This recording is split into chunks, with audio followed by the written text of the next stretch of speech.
kaibigan, alam mo ba na ang pagtipi sa aking harapan ay isang napakalaking kasalanan?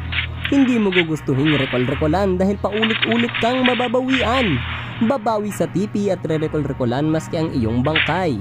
Babawian ka ng babawian hanggang bawian ka na lamang ng buhay. Pero ayos lang, wag mo sanang mamasamain. Hindi ako titigil sa kakarecall hanggat abot ako ng iyong paningin. Alam kong natroma ka na at ayaw mo nang ulitin. Akin itong naiintindihan ngunit di ko nga lamang tatanggapin. Kahit magtawag ka pa ng kasama ay di ito magiging sapat.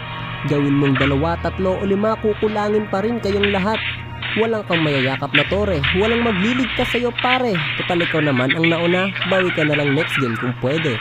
Kahit mag-group activity pa kayo ay hindi kita tatantanan. Hindi pa ako pwedeng mamatay hanggat hindi ko nakikita ang bangkay mo sa daanan. Kahit saang lupalop ka magpunta, sa akin pa rin ang bagsak mo. Kahit nasaang parte ka pa ng mapa, magkikita pa rin tayo. Hindi ako makakapayag na iba ang papas lang sa iyo. KS na ko KS pero paghihiganti ko ito.